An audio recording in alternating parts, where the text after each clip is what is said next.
Hey, morning.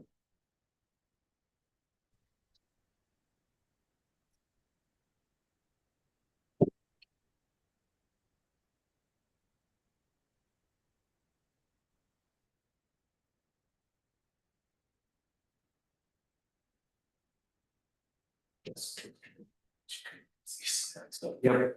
I just told her if she needs any help, just to interrupt and let us know. Yep. Yeah, no, we'll try to help that out too. Or I can. You want on? She won't that one. Yeah.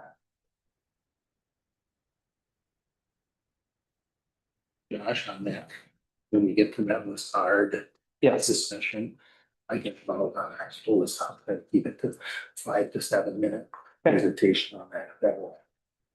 Okay. Feel yep, before the, whatever. yep, not a problem.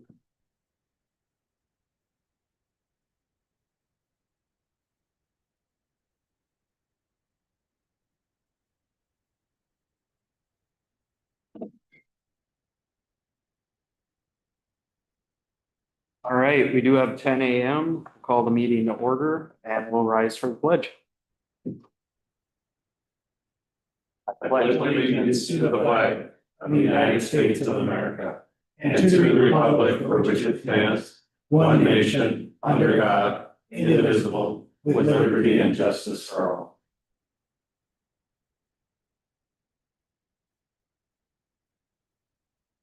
All right, I'd just like to thanks everybody for showing up today. At this time, we'll start public forum. Looks like we do have someone here for a public forum. When you come to the podium, just state your name and where you're from, and you got 3 minutes. Glenn Slottick, 73261. Markville Road, Sandstone, Minnesota. Arna Township. Near Duxbury. I went to the recent Arna Township special public forum or whatever it was, or question as far as the new Arna Township ordinance. Bob Brewster, of course, was him and his harem were there running it or whatever. I opened a statement. My opening statement was, as recent as this past Monday, Arna Township meeting was shut down due in no small part from what in my opinion was overregulation.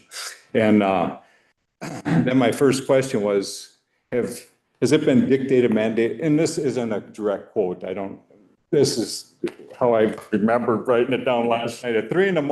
as I got thinking I better start having this. Anyway, have you been dictated, mandated, or regulated to do this zoning update? And Bob right away, well, yes and no. Okay, so then it's on to the chatter, but I just will eliminate that. I got 3 minutes here. So I went into my second statement. That was a question. My second statement was said, it should have raised some eyebrows when Bob, when you stated at the last zoning commission meeting that even if this is adopted, on the advice, I believe it was Curry. I don't believe it was, I don't know you personally, but I'm going to get to know you maybe. Anyway, I believe it was on advice of some Curry, that Bob's kind of personal lawyer on behalf of our township or something, however that works. We probably will not enforce this on the Bernie Palmer property because he may beat us in court and that would jeopardize other cases already in the works, causing them to fall like a deck of cards. And he did use that statement. So I thought, is there something in our township ordinance that raised some eyebrows. Anyway, well, Bob kind of caught him off guard. amnesia set in quick. He didn't remember my alleged statement or his alleged, how did he say it? My alleged statement or, so I went into more detail and explained to him and then he quickly backpedaled. Whoa, wasn't included in that's not included in the new updates or some to that effect. So okay, I want that on a record someplace on the recording and now I am.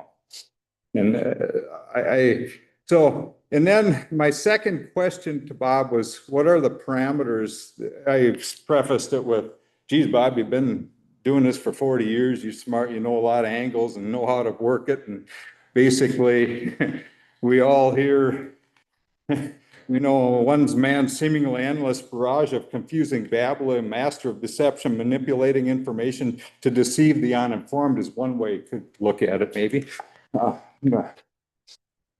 And it works in all government, not just township stuff. But anyway, so what are the parameters that must be met in your hiring of these zoning commissioners? And Walt, bless his heart, always something to say quickly. He said, well, you just got to be asked. Do you want to be on? I'm thinking, man, there's a lot of rules and stuff. So that's my statements. So now, is anybody aware of what's going on with us out there in Arnett Township? And is this stuff even legal, what's going on? Glenn, we got 3 minutes. That's 3 minutes. Boy, that was almost like I rehearsed it for time and I didn't. I'm a Christian. The good Lord provides. All right, thank you. Thank you. All right. Is there anybody online, Ryan? Nope. All right. We'll move on to adopt the agenda. Is there any additions or corrections? Mr. Chair, members of the board, Dave Minke, County Administrator. We have some additional information for regular agenda item number 5B, budget memorandum from County Auditor Treasurer Kelly Schroeder. I'll move, Mr. Chair. Okay, we got a motion by Ludwig. I'll second. Second by Waldham. Any discussion? Hearing none, all in favor say aye. Aye. Opposed, same thing. Okay, approve the minutes of the August 5th, 2025 regular board meeting and summary for publication and minutes of the August 12th, 2025 special meeting. I'll move approval. Motion by Holland.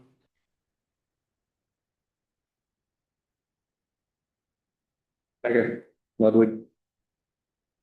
Second by Ludwig. Any discussion? Hearing none, all in favor say aye. Aye. Opposed, same thing. Acknowledge the minutes of boards, committees, and correspondence, the Pine City Annual Disclosure of Tax Increment District for the year end December 31st, 2024.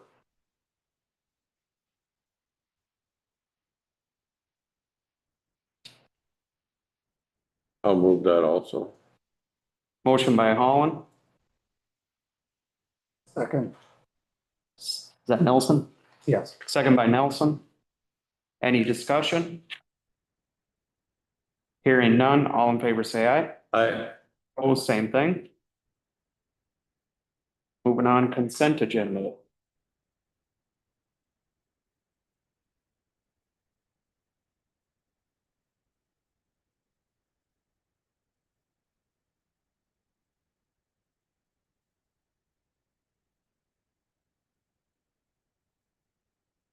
I'll move consent. Motion by Ludwig, I'll second. second by Holland. Is there any discussion on consent agenda? Hearing none, all in favor say aye. Aye. Well, same thing. All right, moving on to regular agenda, personnel committee. You want to take it? Sure. All right, We had our meeting on August 11th and committee made the following recommendations. You want to take them all at the same time, Mr. Chair? yeah, we can. Okay. In solid waste, we acknowledge the resignation of part-time solid waste technician one Ryan Pike effective July 26, 2025, and approve the backfill position and any subsequent vacancies that may occur due to internal promotion or lateral transfer. In Public Works, we approved to fill the highway maintenance supervisor position vacated in April 2025, and any subsequent vacancies that may occur due to internal promotion or lateral transfer. In administration, we approved update to section 11 of the Pine County policies addressing subsection 11.12, the Paid Family Leave Act. And that's all I'm going to see. Saw that, and I will move those, Mr. Chair. Okay, I'll second it. Is there any discussion on the personnel committee? Mr. Chair? Yes. Just maybe for just knowledge of the board, or if you want future conversation on it. So the paid family medical leave includes, as written, elected officials to contribute. It does not convey any benefit to elected officials. And so there is some discussion as to whether it is legally permissible or not to make a payroll deduction of elected officials who cannot get a benefit. And so I know Reese has given some thought to this, and if you wanted to approve the policy change as drafted and then have some conversation either today or at a future meeting on whether you want the county to deduct from your wages and from the sheriff and the attorney or not, you could do that. If you have no conversation or give no alternate direction, we'll proceed with making the deductions. Mr. Yeah, go ahead. So what would happen if we voted to not do that for the elected official? What's the would it even be checked on? There is a motion on the floor. If you wanted to adopt the policy and then have the conversation with elected officials, that might be a little easier and cleaner. Oh, yeah, I'm just asking. Yeah. A question. And if you want Yeah, I'll make that motion. I think we have a motion. there. Yes. Oh, yeah, okay. to, I think it's an extended debate. I chose that. So we have a motion and a second. Ludwig made a motion, I second it. Is there any discussion on the personnel committee? I had another question. Yeah. Going back to solid waste, because I know we just hired that position not too long ago, and is this a seasonal, or is this somewhat seasonal or not? Mr. Chair, members of the board, Kelly Schroeder, County Auditor Treasurer. This position is not seasonal. This is kind of one of those fill-in positions, so they're not guaranteed any hours per week. And really that was the issue with this hire, was that they were looking for more hours. And that's what fill the position, it will be or not a seasonal, it'll be a. Kind of a fill-in, It'll be a fill-in. Right. So there may be a zero, it may be whatever. right? You got it. Fill in for vacations or whatever. Question. Any other discussion on personnel? Okay. All in favor, say aye. Aye. Opposed, same thing. All right, now we can have some discussion on Ludwig's question.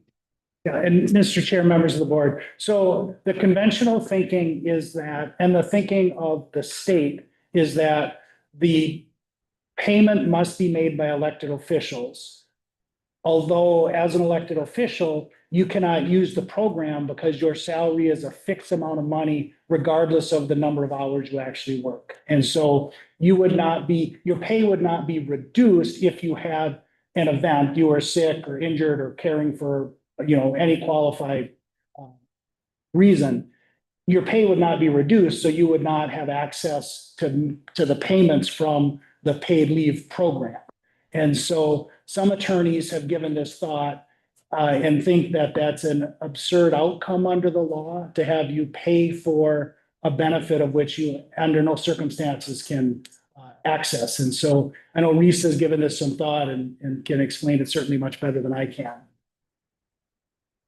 Well, Mr. Chair, and you've done a good job kind of summarizing my thoughts on this, but yeah, it'd be basically, there is, so there's the statute with regard to what we're talking about, and it doesn't exclude elected officials. It doesn't really say anything. So their interpretation is because it's not saying anything, then elected officials are included, but there's also other statutes that are specifically exclude elected officials from compensation plans that include sick and vacation time. So exact statute, I read the words, the compensation plan for elected official for a county may not include a provision for vacation or sick leave. The salary of an official covered by this subdivision may not be diminished because of the salary's the official's absence from official duties because of vacation or sickness. So, you know, you're supposed to read statutes together so that they make sense. If there's something conflicting, you have to read it so that everything gets effect. And to me, that says that an elected we can't force elected officials to pay into something that they can't use. And that goes against what that statute states. So I think Deed's opinion was that elected officials have to pay into this. I'd offer a contrary opinion to that. I don't believe that we can legally do that because this is a benefit that can't be taken, and it also reduces the salary below level that it's set, and that's also against statute. So do you think we just don't pay it? Or is there any penalty if you don't, or? From what it's unknown to me if there's an audit or a penalty on that. Okay. I think it was just like Deed's position on that. Okay. So that I'm not sure if what they look at for that, if I don't know of a penalty if you don't do that, but I don't know, I think it's kind of a reasonable interpretation to say that we can't reduce our salaries. Yeah. Because Yeah. something we can't use. Go ahead. Well, I'm just thinking back to when this was passed along with several other things. It was very hastily implemented, passed without, my opinion, a lot of vetting. Yeah. You know, and these are the things that come up, that because it wasn't thoroughly looked at. And so I'm in agreement with your opinion. Yeah. Mr. Chair, members of the board, you don't have to decide anything today. If you think this is something that you want to consider, you can, let it germinate for a while. And I'm kind of curious to see what other cities, counties, school districts across the state are doing. And if you're a city council member or maybe even a county commissioner and your pay is really not that much on an annual basis, that 0.44% maybe isn't significant. But if you're, a full-time elected official, that could be a significant amount of money coming out of your pay. And so it just seems to me that it's something to consider. But my guess is that you would put a target on yourselves if you did that, because I've not heard that many counties are doing this. And so it might result in some sort of, enforcement from the state. Have you heard of any kind of litigation going towards it, or, okay? No, and I think from what I've heard, they've requested a legislative fix on that. Okay. That's going anywhere. But like your interpretation is lawful, you don't think we can? Yeah, I don't think so, because there's another statute that deals with vacation and sick time, and to me that's similar. Yeah. That falls within that, and yeah, that's very specific. Yeah. I mean, I think. Well, my reaction would be to not pay it, but maybe our best solution is, we got a policy conference coming up next year or next month. Check with some of our colleagues, check with AMC. It doesn't go into effect till January 1st. We've got a little bit of time. Use that time to Collectively work together. collectively do something maybe. I don't, we've always done quite well by not being the lone wolf and having to pay some bunch of legal fees for something that we could have got by a lot cheaper doing. So I think if we just hold off on any decision for a couple of months is our best bet. Okay. Sound good. All right. Well, thank you. All right, we'll move on to Health and Human Services, Home and Community-Based Services update. It's like, yeah. We got Pat. Yep, welcome, welcome to Sandstone. All right. Good to go? Thanks, Ryan. All right, Chair, members of the board, just doing a quick, hopefully 10-minute update on some of the things going on in my unit. Many of these things we've talked about really over the last 4 or 5 months, whether at the COW meeting, personnel meeting, et cetera. So just want to give some updates on that. And then also a quick legislative update. I know again, Becky's kind of plated up some of this on what was her saying last week, death by 1,000 paper cuts. So just kind of updating some of that and with specifics. So the first one, the Blue Cross Blue Shield transition update. This has been something we've chatted about for a handful of months. Last month at the board meeting is where you updated the RN job description. Previously, it was really read as it was housed in public health. It's within my unit. So just wanted to have some cleaner language there. And then we also did that reclassification of that grade 11, a public health nurse, to a grade 10 social worker. And that change, I know we talked about a little bit last month, but again, to make sure that the job description aligns with the job duties that the person will be doing once this contract is partially ended with Blue Cross Blue Shield, where we're doing that care coordination.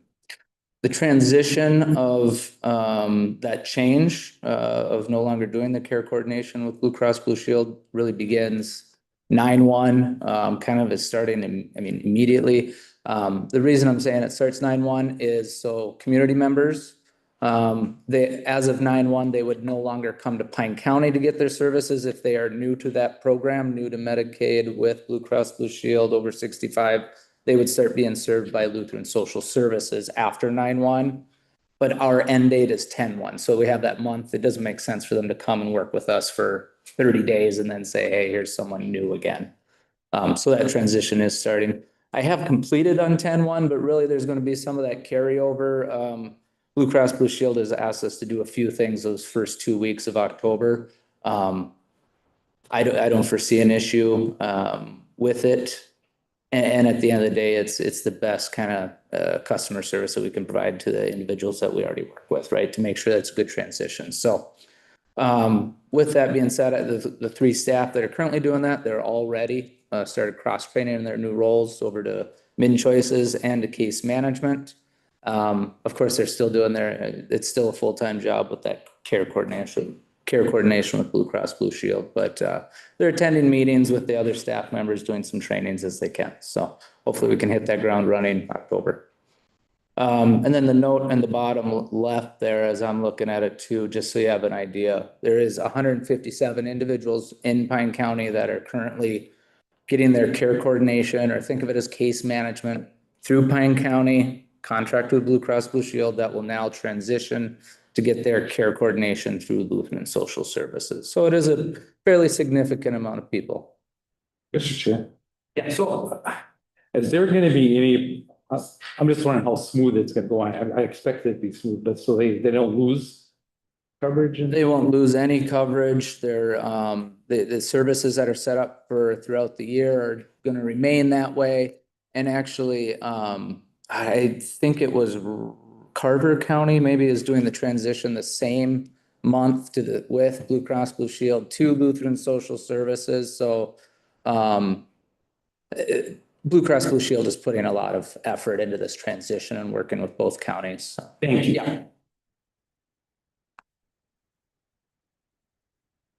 Even though we're transferring everything over as of 10/1, of course, we had a audit with Blue Cross Blue Shield for these programs in July. This is an annual requirement because Blue Cross Blue Shield, of course, gets their funding from the feds and states, so they have to come through and audit our files that we're contracted to provide the services for, and just wanted to make sure, show off the good work that staff are doing. So 100% compliant. It's a one-day desk audit, fancy way of saying, right, that she's at her office reviewing our files electronically. Pulls 30 cases, reviews, it's a random sampling of those 157 cases. And, you know, I just put her quote on there talking about it being a significant year of change with the requirements from the state and the feds, but we've been consistently a high performer, 100% compliant for 7 straight years. So hopefully that also stands out that the reason the change is happening with that whole transition has nothing to do with the services, our ability to deliver services or the quality of services. Blue Cross has always thought that we've done a fantastic job, and staff do. And then in the packet, I just threw some of these, some of the comments from the auditor and what she said, obviously talking about excellent work and all that stuff. So just something to share there. And then a quick legislative update on some things that we've talked about too over the last 6 months or so. Because I know I think it was back in March when we met at the hospital. Min choices was a big focus that I talked about. Some changes that came from this legislative session include more remote options, or have expanded the ability for remote min choices assessments. My staff doesn't really like doing remote. They'd rather be in person in the person's home, in the assisted living, right? You get a better feel for the individual, their needs. But it is a good kind of backup plan. If, you know, if whatever comes up, someone's sick, we can still get that done and not prolong that, that work. The one interesting thing that we'll have to see how it happens is the option for someone to waive. So a individual or a guardian could waive and say, I don't want another assessment this year because nothing has changed over the last year. So they would attest to that there's been no new changes. That could be a potential time saver for staff. It's gonna, I don't know how many people are gonna choose that and how many people are gonna be comfortable with that right away. I could foresee where some individuals where they've lived in a foster home, a group home for 20 years, the guardian says nothing's changed. Why do we need to do this? Why do we need to go through another 2.5-hour process again? I could see those being waived potentially. So, but again, it's on the person or the guardian, not the county. There is going to be a payment methodology change coming in 2027. I don't want to get into the minutia of how Min Choices is funded. We talked a little bit about the time study back in March, but it's going to, the language is for a flat reimbursement. I don't know if it, you know, it could be per hour, per 15-minute unit, or it could be like per assessment, you get X hundred or how many hundreds of dollars. Don't know yet. It's not in there. But the legislation is guiding it to find $18 million of savings. Not a ton, but 18 million across the counties, you know, could be potentially a little bit of a hit. I think though for Becky and I, as we prepare budgets, it actually could make that process cleaner and easier for us to project out. Some other changes, cost saving. Yeah. Oh, Comment on that point, because that was highly debated by the legislature, that flat reimbursement versus the random moments. Mhm. And I think there was a belief at the state that it was both going to save us, the county, money and save the state money. And those two things can't both be true. Right? And so it'll be interesting to see how that flushes itself out. But there may be shifts between counties, but if the state saves $18 million, somebody is going to lose that money. So Yeah. there's no other outcome. And I think it was disappointing to hear some of the debate at the committee level about how this was a good thing for counties.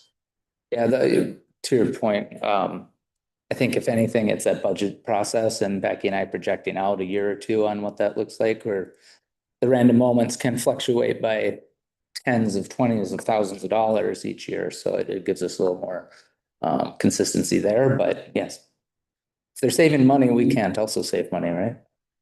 Some of the other changes, and some of these are more like community, if you hear from any community members or business partners out there, there is a provider inflation rates adjusted, really just putting a cap, tying it to CPI, I believe. reductions in day and unit-based services on the disability waivers. And really what that comes down to, this is one of the cost saving measures where there's a service that we were able to provide to someone in their home for 16 hours a day. Now they've cut that down to a maximum of 6 hours per day. And now we have to find either other services to provide an individual if that's really needed, or what other alternative options are out there. Again, I don't know if that's a cost savings measure to Administrator Minke, because just because we dialed back one service doesn't mean other services are needed in the home. A big one they debated also a lot at the committee level was the modifications to nursing home facility payments. That includes a new surcharge. So be aware of that. The previously mentioned bin choices payment changes. And then the big one that, I sent the memo back in January about the cost shifts, which didn't come to fruition this biennium. But they're based on all the changes, all the cost savings measures that were in the legislation this year, there's an assumed savings of the 143.5 million. But it's also written into legislation that if they do not produce the savings, $72.5 million will be the cost shift that will be imposed on the counties starting in that July 1, 2027, that biennium. So it is a real thing. If we don't hit X, we'll do everything we can here, but we are one small county with, as I told you before, our waiver budget's about $31 million. So looking to cut a lot of counties, like Pine County's budgets. And so I don't know, we'll be as responsible as we can with our money, but that doesn't mean it's going to happen. I'll keep you posted as I hear other stuff. I did apply. There's a working group. I can't remember what the actual title is. The long-term advisory council that is through AMC Maxa with like 27 members to talk about some of these other potential savings. Just applied for that last week, so I don't know if you got any pull at AMC or Maxa. Good word's always good, so it'd be good. I hope that there's some good representation from greater Minnesota and smaller counties out there too when they talk about budget savings and cost shifts and all that. But with that, that's a quick update. Any questions? I got I could. Yeah. Going back to the Blue Cross thing. Yeah. Lutheran Social Services, will they have a office someplace or do they drive in for the day and work with these 157 clients or? That would be, my guess is the latter, that they, as far as we've been told before, they're officed out of Mankato. It's the same. We also, when we transferred over the UCare in the same fashion last year, January 1, they also went to Lutheran Social Services office out of Mankato. So yeah, they would be most likely, if they operate like we do, you're gonna go do 3 or 4 visits a day, see the individuals you're working with, do paperwork and stuff back at the office or at home, whatever they might do, so. And just because they're officed out of Mankato doesn't mean those people that serve our clients live in Mankato. Correct. They Correct. live in Plain City. Yep. In fact, I think we've heard about someone that lives up in Carlton County that works for them. So yeah, there are those examples for sure. You have a warm fuzzy that the transition is gonna be okay for people. Yes, I think so sorry, that was a pause. I didn't mean to do that, Steve, but the transition, because I have confidence in my staff, what we do, our relationship with Blue Cross Blue Shield, not an issue on the transition. There was some, I don't know if I want to say disappointing, because what we do is so confusing. And then you add in a change of providers. Right. When we did the UCare, we were still fielding some phone calls 4, 5, 6 months. And I say we, my staff, getting phone calls from providers, family members saying, I haven't heard from them, or I haven't this. There's 2 sides to every story, but we were still staying involved, even though that's something that we're not getting funded for. But it's the right thing to do. Right thing to do. So, but I think that has really calmed down it, and if my insurance changes, that's confusing, right? So now we add in some of the other either barriers or extended services we provide and different providers and so, but we'll be there to help. You know, if there's ever a message and people are concerned, That's the warm fuzzy. absolutely. I mean, call us, call the county. We're gonna make sure, you know, we've done that coordination on the back end to say, hey, Blue Cross, we need them to call this person and we're gonna do that. So. Thanks. You bet. Thanks, everybody. Good to see you again. Yep, thanks. you.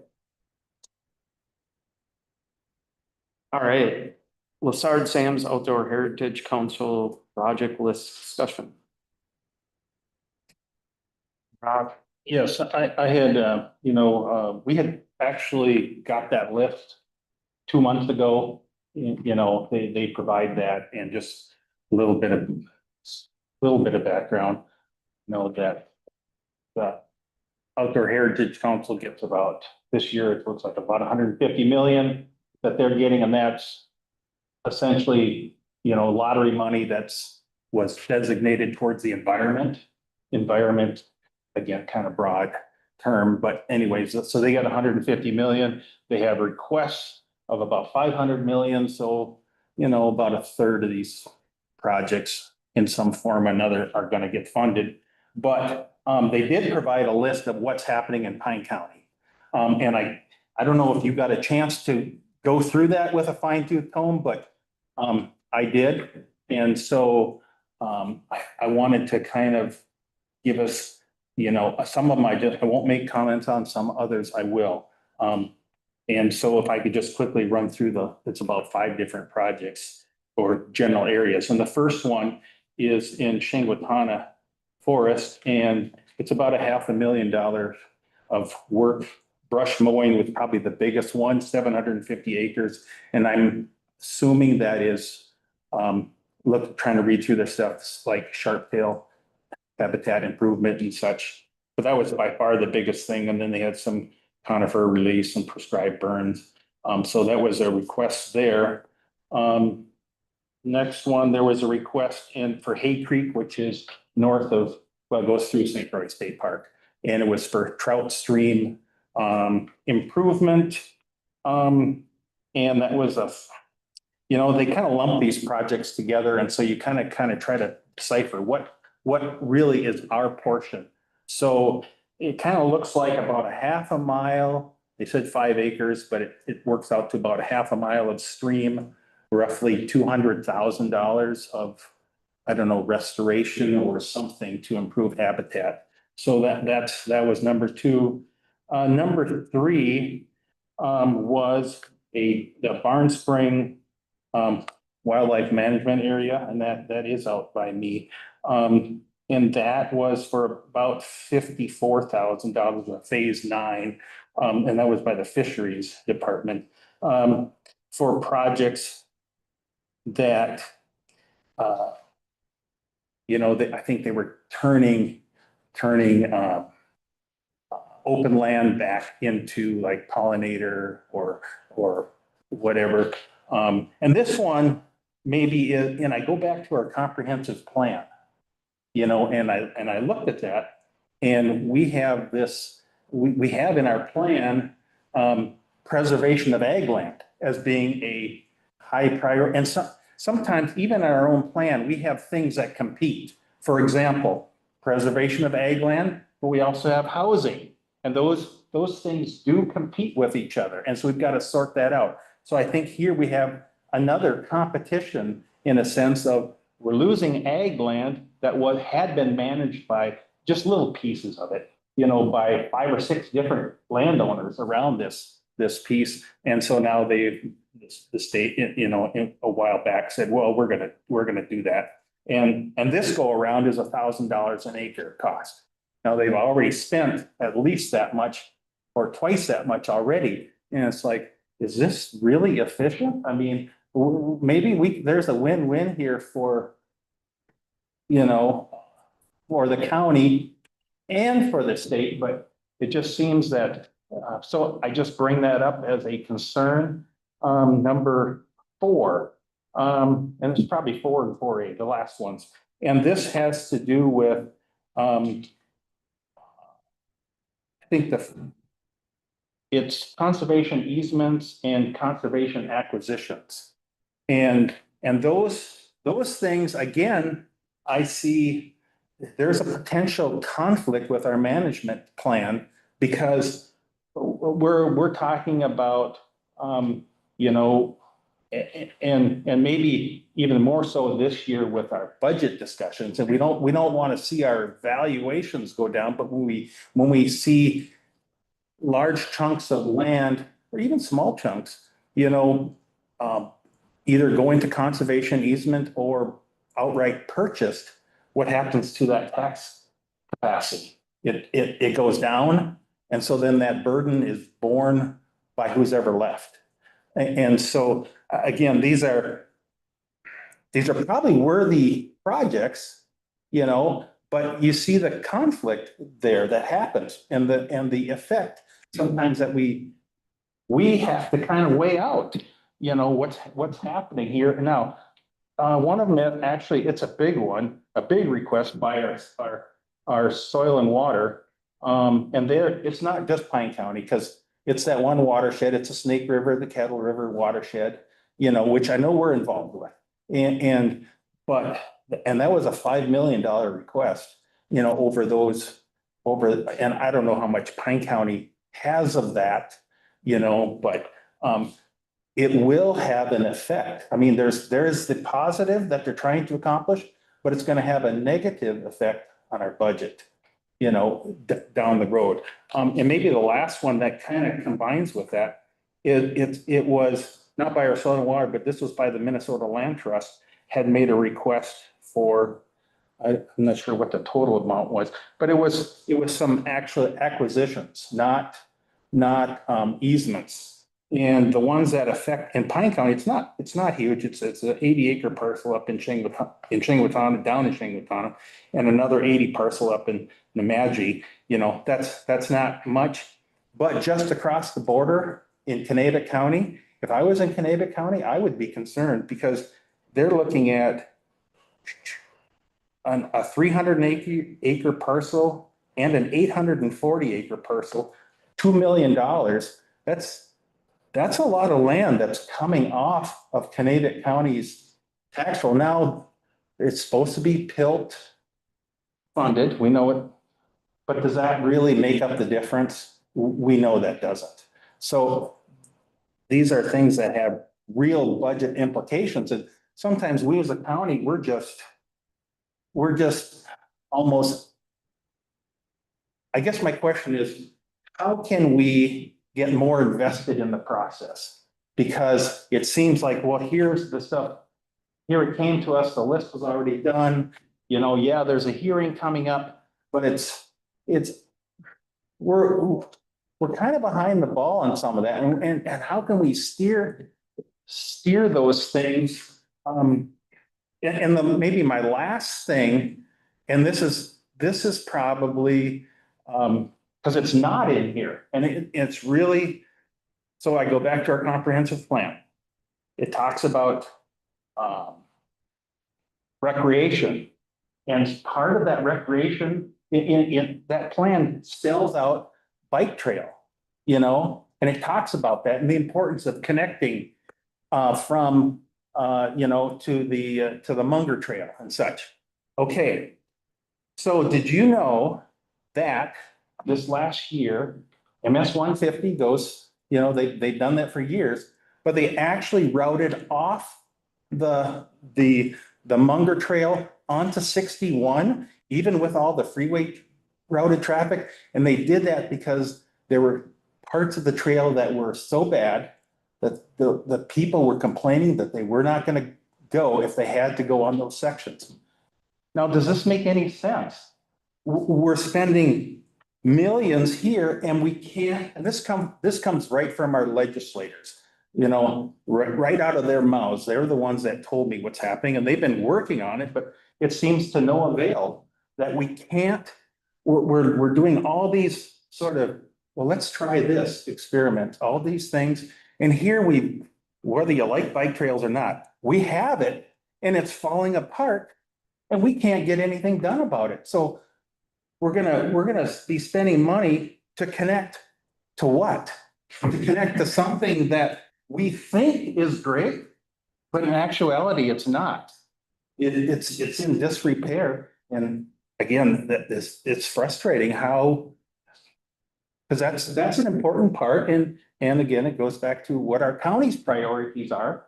And these things seem to be conflicting, and I don't know how we can move the dial in that direction. Mr. Chair. Yeah. Just for discussion, so how do they, like when you say that easements and the conservation, that's a landowner request issue, right? Or do they approach the landowner, or does the landowner say, I want to do this with my land? I think it's that. So that's a harder one to deal with. Yeah, the people I know have contacted the Yeah. land trust because they wanted, friends of ours are fourth generation farm. They didn't want it to go into a housing development. They wanted to keep it as farmland or nature. And so they put it in the land trust. That was the dad's and the grandpa's request. And so the children have followed through with that. And so. That would be a difficult battle because that's. Yeah, I'm not saying that they're bad. Yeah. We understand the implications, Yeah. and they're doing it for personal reasons, and I say, you do what you gotta do. But the implication for us as a county. I think on the bike trail, renovation or upkeep, we need to somehow get to the people at the DNR because that Munger bike trail from Hinckley North is a DNR trail. And do what we do with legislators and lobby them and get support to get some of this money dedicated to the repair of that trail, because it is rough. It's not good at all. Well, first of all, thanks for doing all that Yeah. research because, and spurring the questions, because I think this is the big thing. And I think it really begs the question of what, like you said, we just get the list. And this goes back to why we need to be involved, why the county board needs to be involved ahead of the game. And I think that's what you're kind of getting at, is how do we get involved and kind of steer it? There's really not much we can do now with most of these projects. And that was when you were kind of naming these off, I was like, is there something we can do now? I don't think there really is much we can do, but maybe there is by next year. Maybe there's a committee one of us can get on or something like that. But I think all of us need to really look, and this is one thing, but at our committees, at our responsibilities as county commissioners, and be at the table. I know Steve's made the comment where you guys are at the, where you and Mark have been at the table, where there's been people at the state that have been there, and Mark's had the project ready to go. And the guys at the state are there ready with the project, and they have the money to go, and that's what happens. That's why you need to be at these meetings. But not to get off the subject, but I think it really begs the question of, what priorities are and. I think, so I just want to, I think it's important that you bring it up a couple different, because we just had a discussion at our Kettle River One plan, that was raised by the staff. That they don't always know what the state is doing within their watershed. It's a classic thing where the agencies don't talk. They plan this stuff or it gets planned through a homeowner or whatever, but some of those goals can meet the goals of the watershed and reduce impact, somewhere else too. You don't have to make changes. So there needs to be open. So I don't know how you do it because it happens all the time. I'm sure you know that. We don't know half the time what other projects are happening on Charles Street. Do you ever hear about that? And I just think it's important. I don't know how we brought it up and we had an extensive discussion on how you can possibly share with all the stuff that's going on. And then the outreach there's always a problem with outreach to private. Because people can reach out themselves and have programs going, but then how do we know what's happening? I've never heard of anybody fishing trout in Pot County anywhere. Oh, Have you really? Yeah. Wow. There's quite a few trout streams. Yep. Mr. Chairman. Roger, thanks for bringing that up, but I think the one project that I think we have had some input on and will continue is the money going to the one watershed, one plan. Because I think we've divvied that up, so we have county board representation. And our soil and water has done a great job with their staff to be at those meetings. And so we do have some say in what's going on there. Go ahead. I think I only have three comments. Okay. The first one is the history of this notice. There was a time not long ago when this list was not given to county boards, and it was counties and AMC that got the law changed to require the notice, right? So that's a recent event, and I think we're still trying to figure out what do we do with it. A lot like the last project, Roger, that you talked about is sponsored by the Wild Rivers Conservancy of the St. Croix and Namacon, and right, they're in Wisconsin. How would you know about them? Because these are private organizations. The one watershed, one plans are new, right, and still getting it. Maybe that is the place where this list, when we get it, we need to be sure that it goes to those one watershed, one plans, because those groups are the ones who maybe have a better insight into what is a real benefit and what isn't a real benefit. And then, Roger, I think that's where, you can bring out the contrast or the competition sometimes in the various goals, right? And how they do they compete with each other. Because it feels hard for this county board to have a conversation about a conservation project that spans 3 or 4 or 5 counties, because that's the watershed. But you can't. Yes, I would agree in this sense of, I don't bring this like, can we change something? I don't think so. But we need to be thinking about the future and that this whole process of, and so there. And the Lassard Sam's Outdoor Heritage Council only makes a recommendation to the legislature. So at the end of the day, it's the legislature that approves or doesn't approve these projects. But I think it's important what you say is when you always will go back to our comprehensive plan.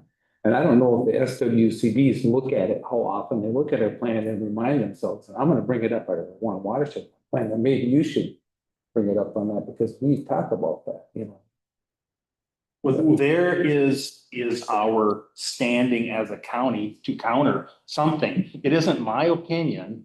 It's like, this is what we have agreed as a county as is our goals. And then if you guys are going directly against our goals or competing, well, then we've got an issue here that we've got to either change course or work that out. Yeah. And we have legitimacy to stand on when we have these discussions. And I think that's doable.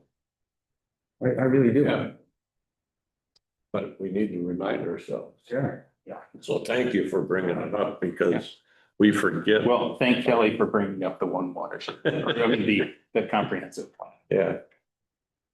Because we forget to look at that often enough.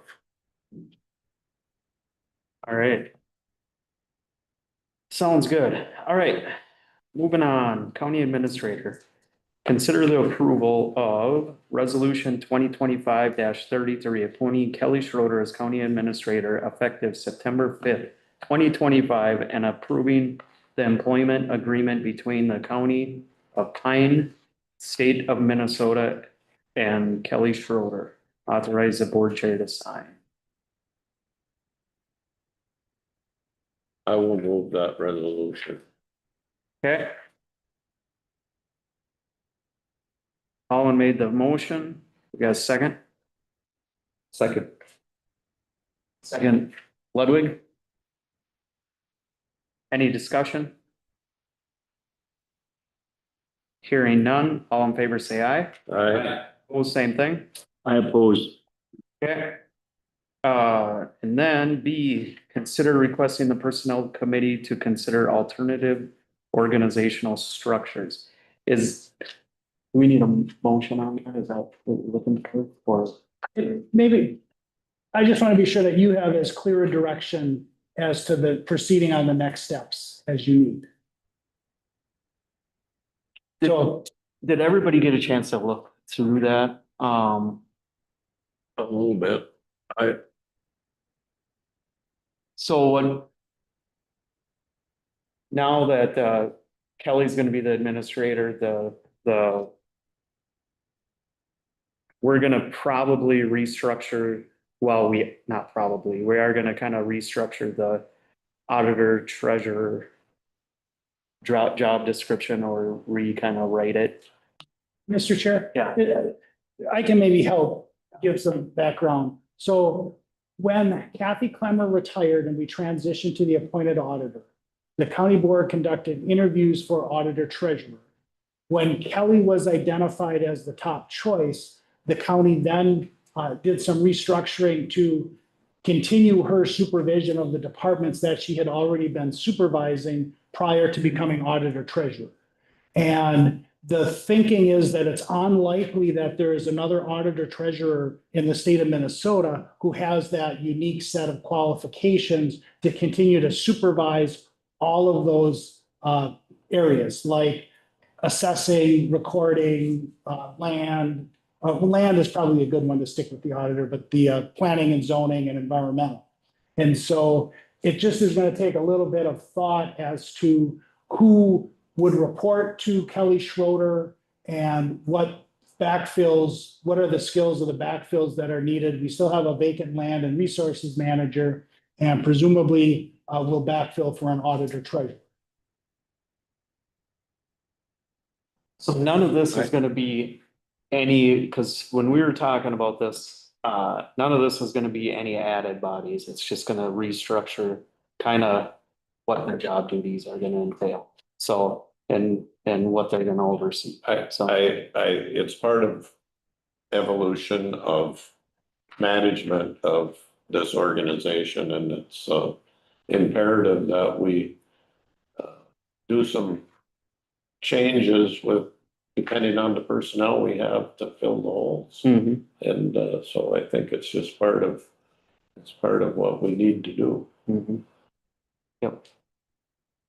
Mr. Chair, Yeah. so in here it says, it's unlikely, like David just stated, it's unlikely that the county will be successful in recruiting someone. So is there gonna be a recruitment effort? Is it gonna be posted? Or are we gonna try to look for somebody? Or the auditor treasurer. Right, with all these extra duties. It sounds like we're not even gonna try to. We're gonna go back to the job description of when Kelly was actually hired. That's the plan of a straight auditor treasurer.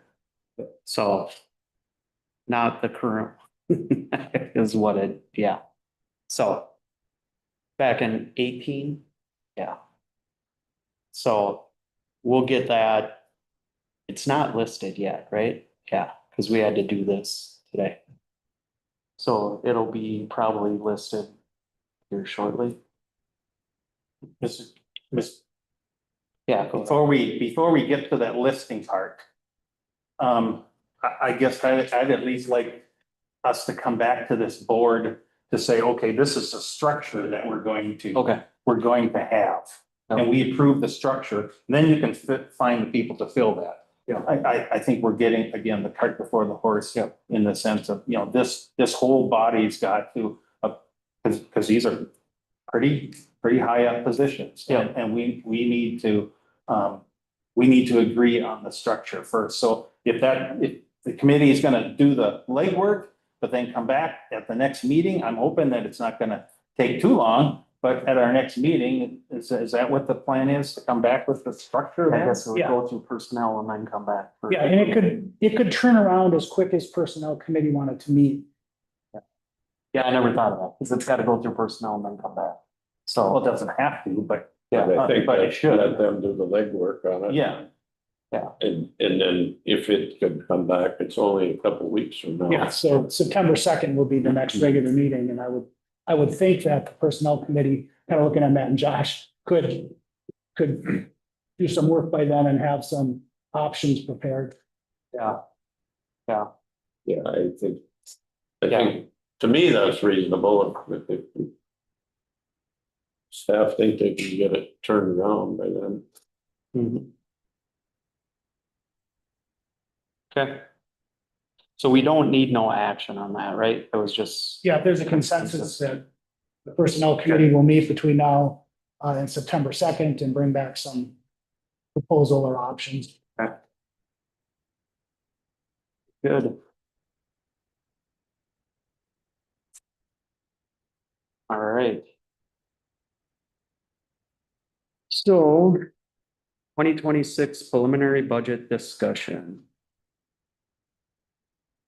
Oh, review East Central Regional Library 2026 budget discussion request. Would you like me to You taking handle it? that John, would you? at the meetings most of the time? Okay. Okay, you got your proposed library budget in front of us. Library budget is roughly $4 million for our 6 counties that were part of a consortium of. And of that 4 million, about 2.5 million is funded directly by counties. And our portion is about 15% of that 2.5 million. And okay, a couple of things. When we started out with this budget, we've been working on it actually for a couple months, 3 months probably. When we first started out with that budget, we were at a 5% increase. Well, that wasn't going to work. So we quickly went to a 3%. And there was a lot of discussion, what are the implications for each county at a 3%? Then we had discussions, and we went to what's a 2% look like, what's a 0%, what's a whatever. And there was, you have 6 counties to work with. So I think there were some counties that were plenty fine with a 3 to 5% increase.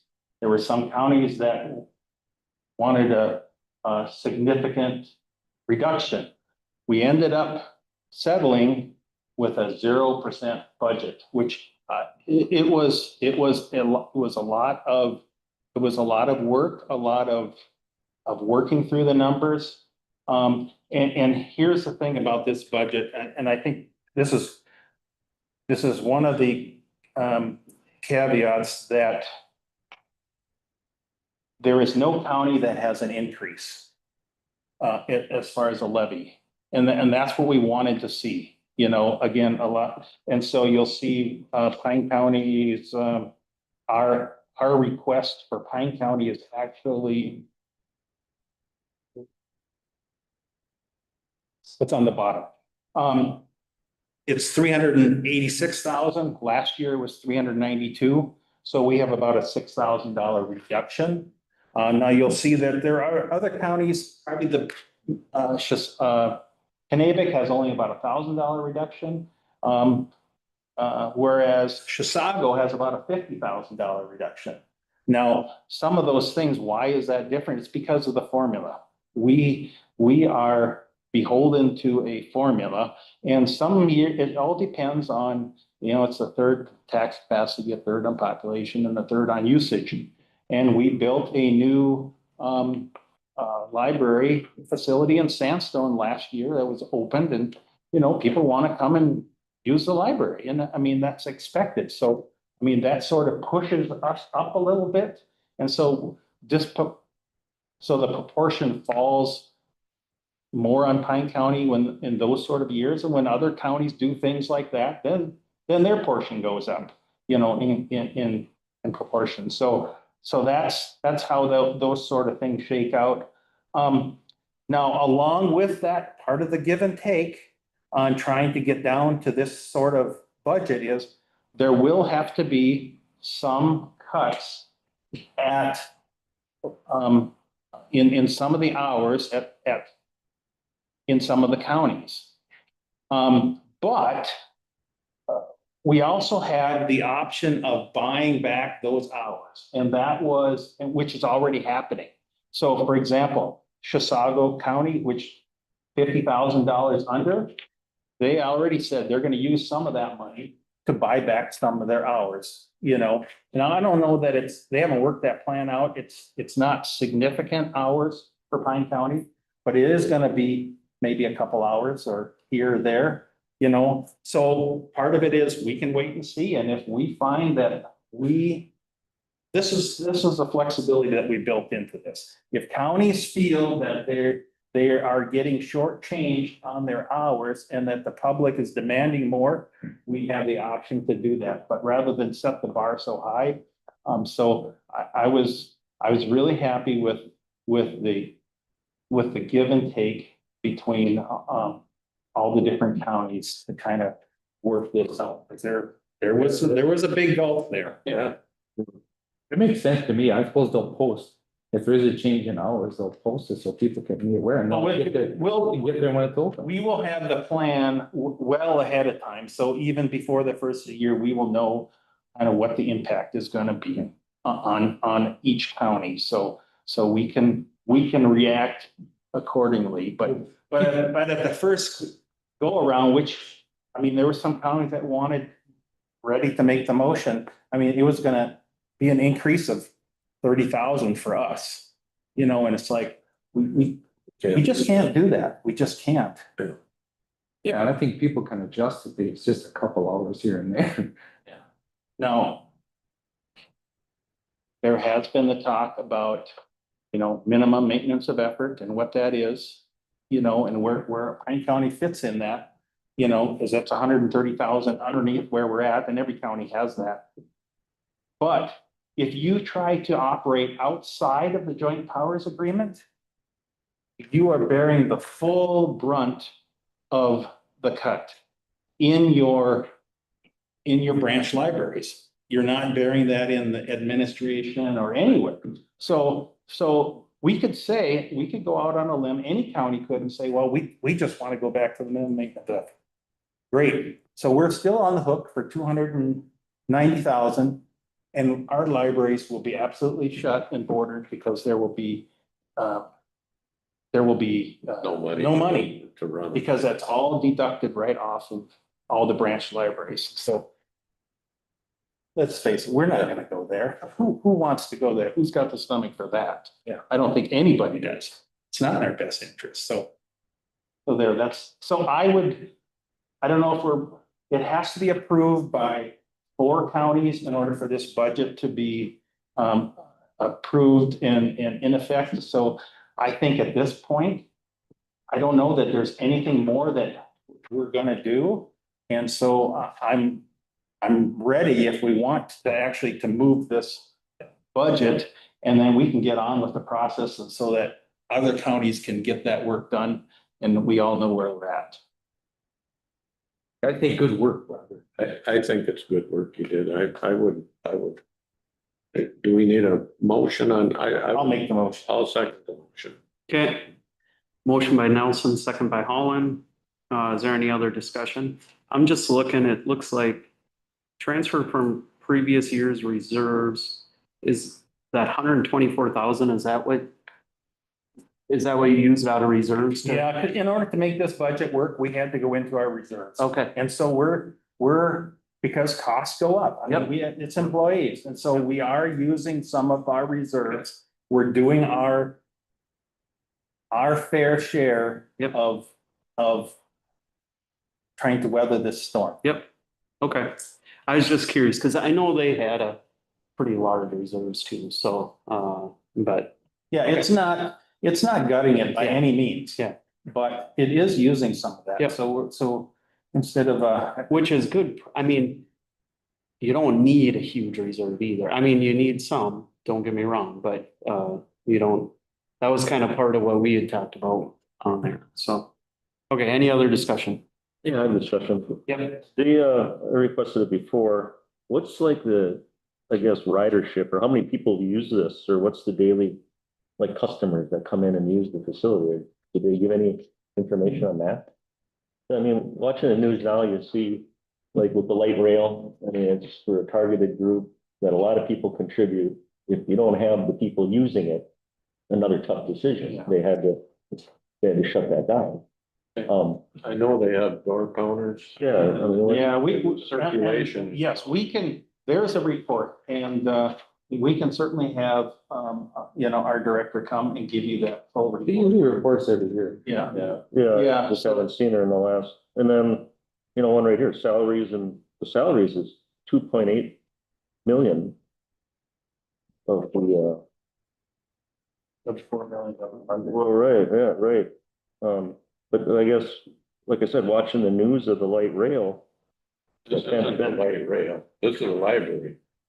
Thank you for that, Steve. Yeah. Like I was saying, in the news, you see something like the light rail that only a few people Yeah. use, that everybody has to, and they made a tough decision to have to shut that down. That's just a comparison I see here, not knowing how many people actually are using this. Well, I will say in comparison, I mean, that's partially why our share went up a little bit. This wasn't because our tax capacity went up or our population, because our usership in comparison to the other counties actually went up.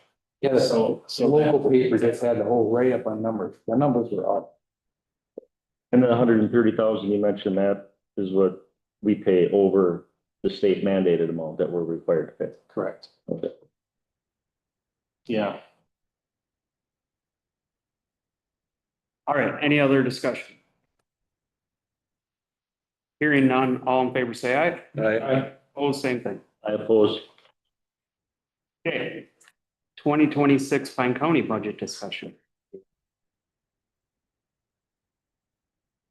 Mr. Chair, do you want me to give Okay. a review of my memo? It's all. Yeah. Okay, sounds great. So back in July, I had done kind of the original, this is where we're at with the budget. But of course, July was a month earlier than we've ever done it before.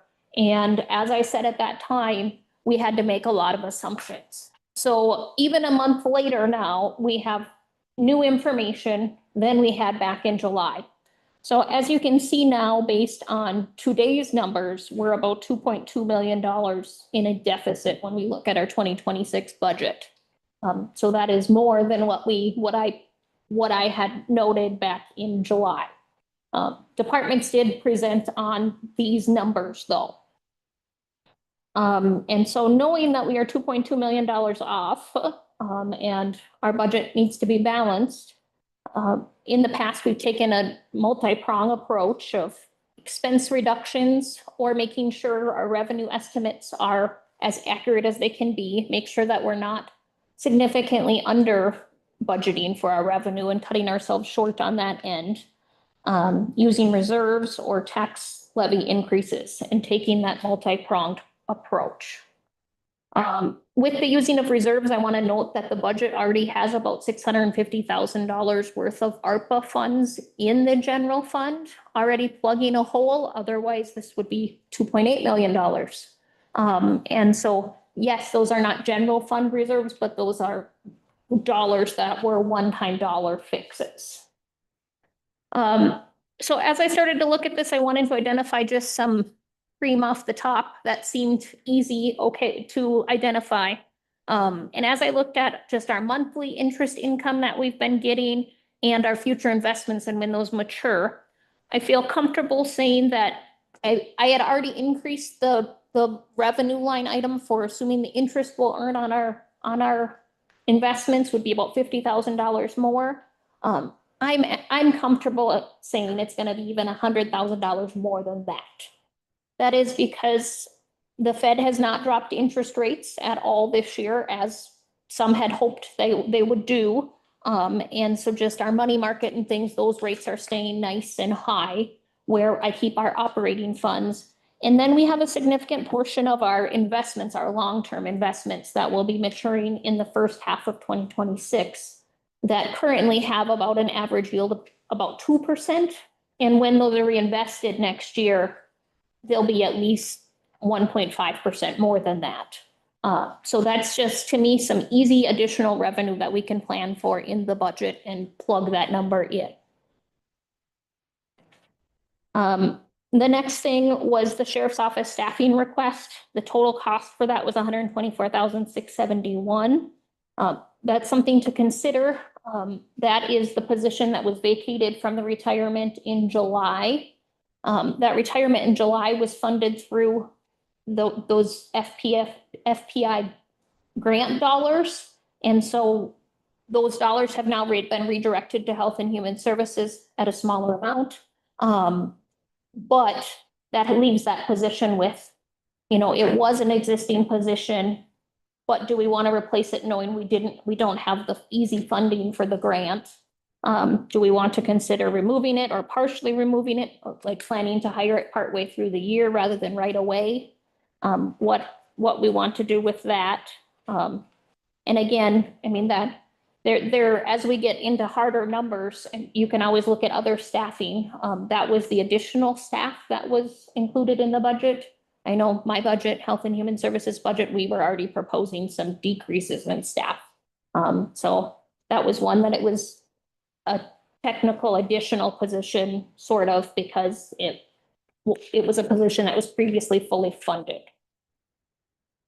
Kelly, maybe just to make sure that we're remembering that, and Jeff, correct me if I'm wrong, but the sheriff's intent on that was to repurpose the position from a fraud investigator to a sergeant, a regular patrol sergeant.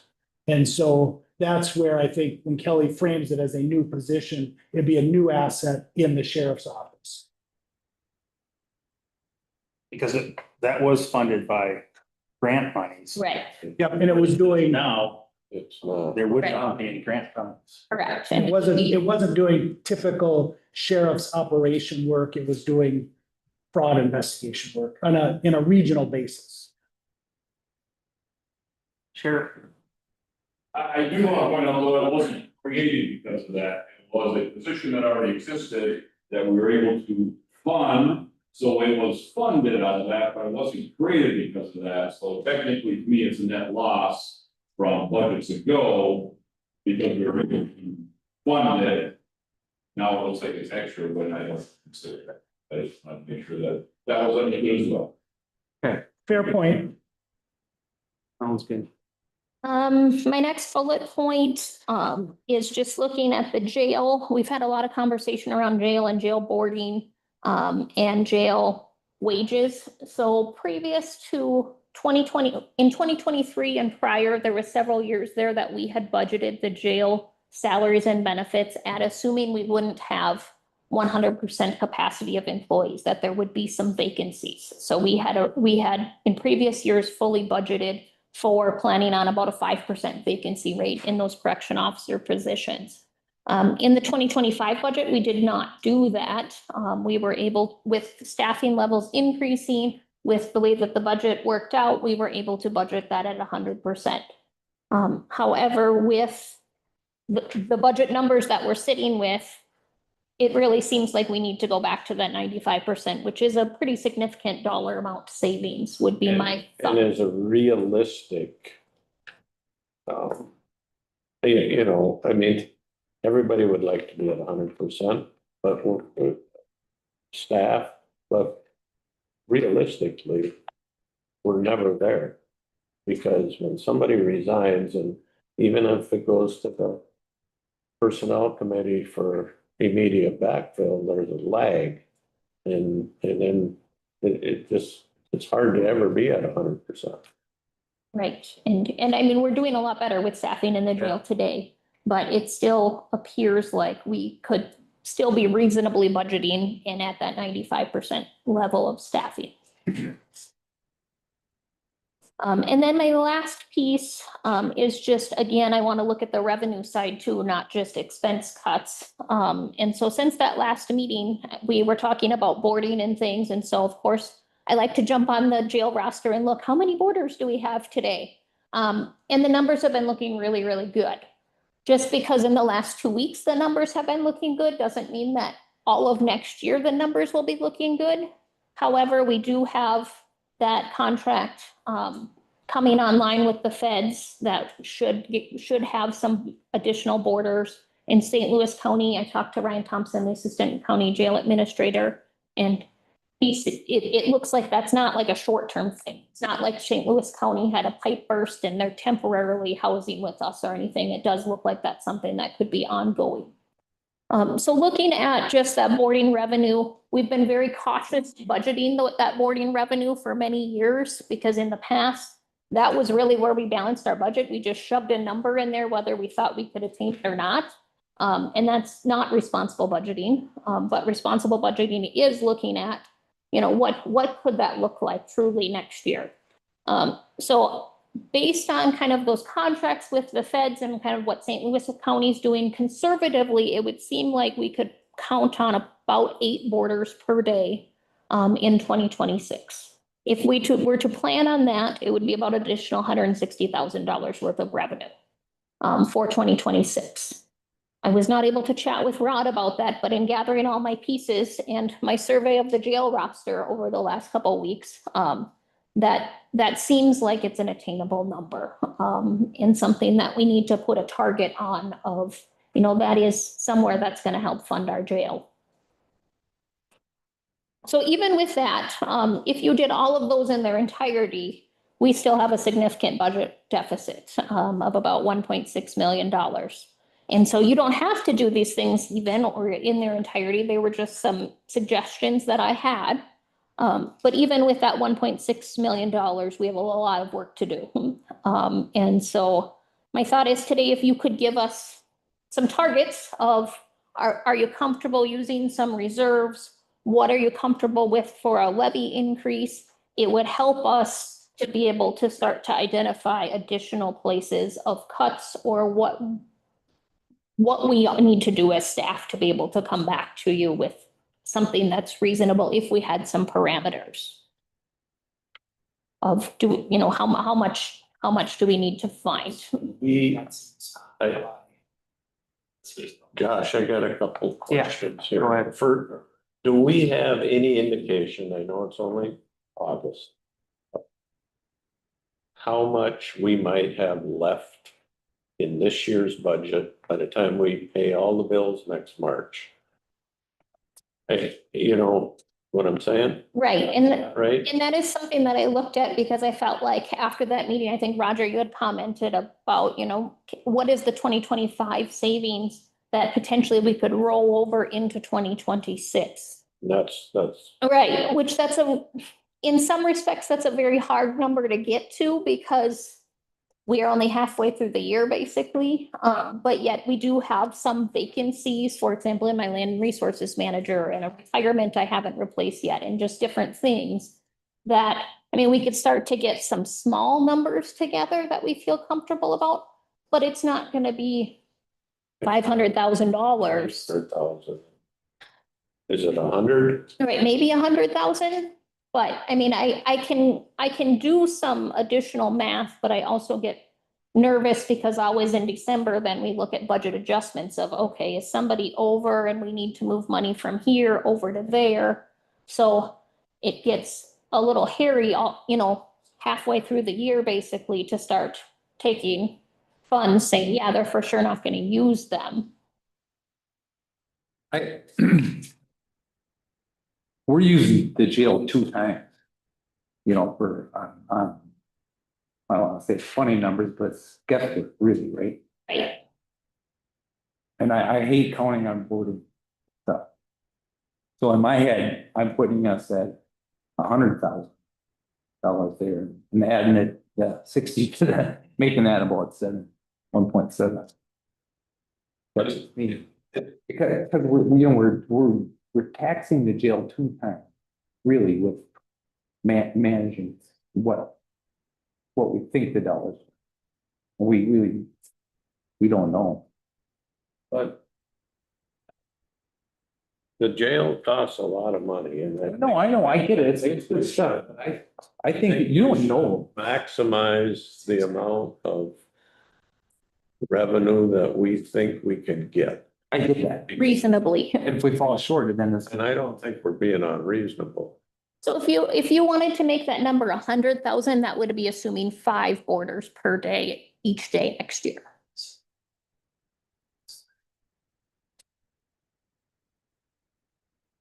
I'd leave it at 8, but that's just me. Yeah, well, I would hope we could get it, because then it's money where, you know, then I'd rather manage with less and end up getting more.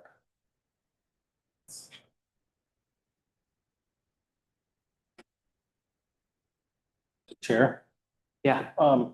Maybe, here's a thought for, now this isn't gonna solve next year's budget per se, but, okay, so hear me out. One of our biggest expenses is employees. You know, and unlike some of these things that are one time either income or expense, those are ongoing. And it's every year and they build on top of each other. They're accumulative. And so we can look at, and I'm for grabbing every one timer we can, but I think we really need to, that's the bulk of where we can realistically make adjustments. It's in employment. And so, all that to say, I looked at, you know, we kind of talking about this all year, but, you know, today, you know, we approved, you know, some new positions, not new positions, we filled positions. And some quickly and some we took a long time. So I think we need to slow that process down just a little bit. I think that would be helpful to our budget and helpful to the process of, do we really need that position? When all of a sudden there's an empty spot, it's like, well, we need to get that filled. But sometimes if it sits empty for a little while, then we think, well, maybe we realize we really do need that position, or we realize maybe we can do some tweaking here, you know, and that only happens when we have that time that's almost like, you know, we know that we've got this time. So with that in mind, I was going to suggest something, and there's 3 components to it. And one of them is, the first one is when we accept a resignation, that we not immediately post that position or authorize backfill. That's the wording, but that there be a 2-month waiting period in there before we authorize that it be backfilled, minimum 2 months. Second component is that, and then now again, we're raising the standard because we need to send this message that needs to go all the way back right to our supervisors, our department heads, our HR, our personnel committee. But I would like to see, at least temporarily, raise the standard of 4 votes instead of 3 to do additional hires. But I would make this only temporary, just for the end, till the end of this year. Let's give this a try and see if this works. Now, with 4 votes, there are going to be exceptions. You know, if there's suddenly a critical spot that has to be filled, we have the ability to make an exception. But again, it would take 4 votes to do that. So we're not stymieing the board, you know, but at the same time, I think it sends you know, it's kind of like, you know, I don't know, you guys you see these races, Indy races, you know, and everybody's going around following the pace car, and the pace car veers off and the guy's about ready to drop the green flag. And then all of a sudden we're at a board meeting. I'm not going to run out in front and say, stop the race, because everybody's all amped up and anticipating. So we can slow that process down just a little bit. I think it's going to help everybody. It may be slightly painful, but we're not putting ourselves in a position that we're stymied, I don't think. So that would be let's try it from 1st of September to the end of the year. I don't disagree in whole with you, but we have done that in a lot of departments. We've left positions open in quite some time. So if they come to personnel for backfill, they've already, some of those positions been open for several months already. Do we make them wait another 2 months? Do we? I think auditor treasurer position is a pretty critical spot in our county. I would hate to think that we're gonna wait till November to post that. Because I don't think that does our county any good. Doesn't do our budgeting process any good to, you know. So I think there's some validity to that, but I think there's some consequences here that we might already be facing.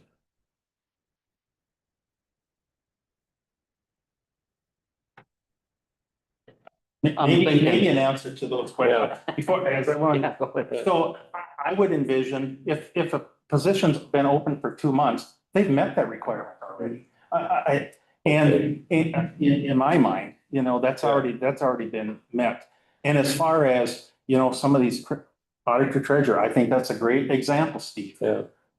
I don't think this policy would stand in the way of that. I think with 4 votes, you can override that. And because that's a critical one. And so it gives allowance for those things that you're talking about. Yeah, I don't think that would create an issue then, because I know I'm looking at Kelly and I'm looking at Becky.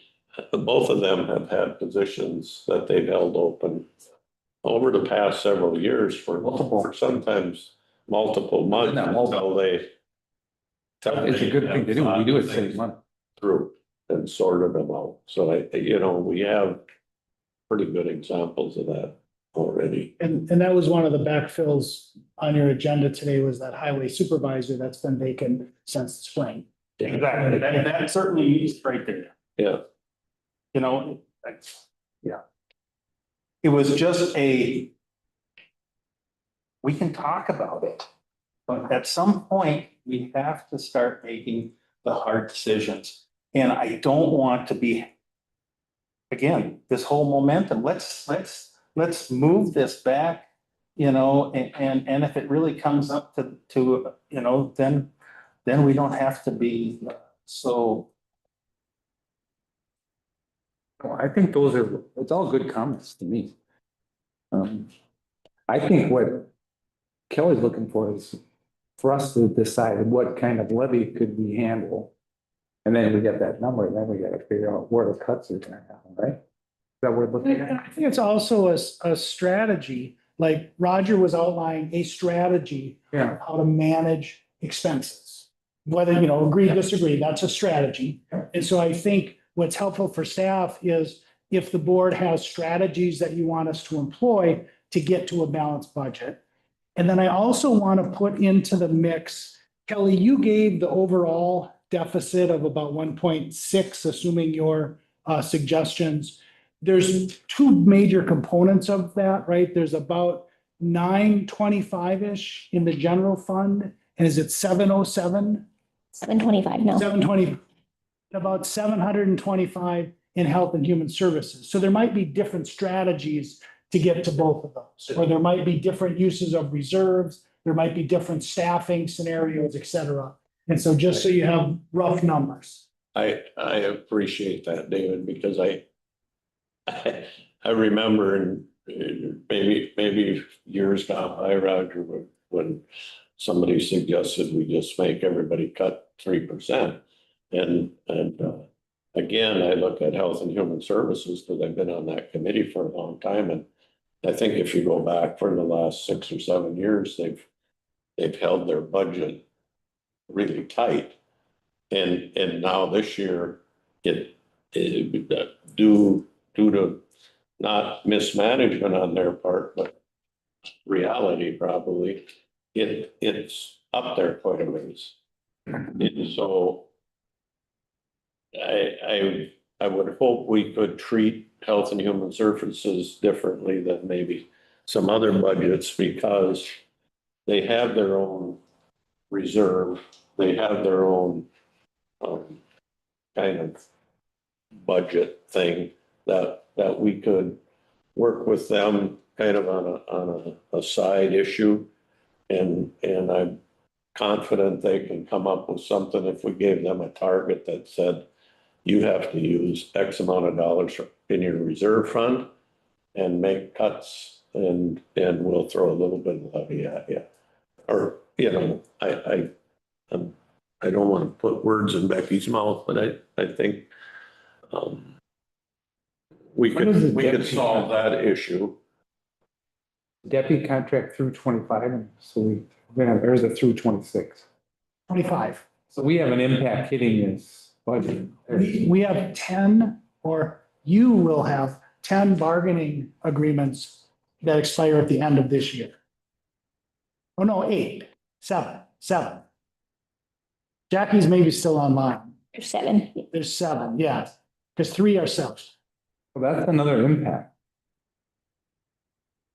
Well, so we put assumed numbers into the budget Did? for what, right, And following along with those that are settled. And maybe the other big number that's still out there is health insurance, which the proposed budget holds it at no increase. The board has had some conversation of, do you want to reduce rates? And obviously, there's a risk analysis that goes along with that. I say we just keep it at 0 for 1 more year. Just Yeah, what it is. That would be one I'd have a hard time reducing.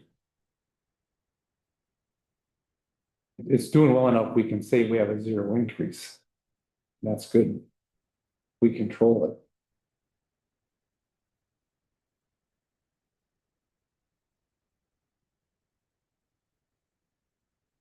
Roger, I had written down you had 3 ideas. You've only said 2.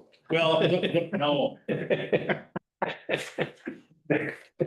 Actually, it was 3 components of that. Okay. And again, that only takes care of, 3 months of this year. It doesn't hand tie us for anything in the future. So the 2 I months think waiting, that's worthy. I think, because it sets a tone for our county. Though I don't know if everybody that works here understands we're in a pickle. We got to do something. We just can't throw levy money at this to get our way out of this. So I can certainly. So I'll make that a motion. for 2025 only. Or yes, At this point. for the rest of 2025. And then it expires at the end of December. Oh, yeah, unless we read whatever. That the 2-month wait time, Mo? A 2-month wait between accepting a vacancy and authorizing Backfill? backfill.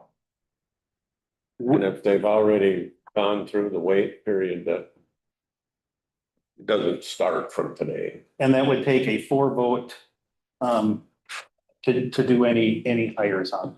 That one I have a little Accept harder this. time with. Mr. Chair? Yeah. Just maybe a clarification with the county attorney, because the statute is pretty clear that the board action is a majority of a quorum. And so I think it'd be worth asking him an opinion on whether you can, by a resolution or a motion, change the statutory voting requirement. That's, yeah. Now you earn your pay. Yeah, there you go. Yeah, well, I mean, the statute's pretty clear that a majority shall constitute a quorum. And so that it has to be voted for by a majority. And so I'm not sure that you can change that rule to bump that up. It might require a little bit of additional legal research on my part for that, but. And I'm fine with backing off of that. Again, it's trying to slow the process down and that we're all in, you know, as a supermajority in agreement with that, you know. How about just a pure consensus that we acknowledge that I think we get the, yeah. I think we get the gist of the thing. And- It's. And I think this is a great strategic plan looking at next year. Or, I mean, I don't know, even through the remainder of this year, like you said, I think it's a good plan to go forward. I was just thinking the whole time you were talking, that's why I was paying.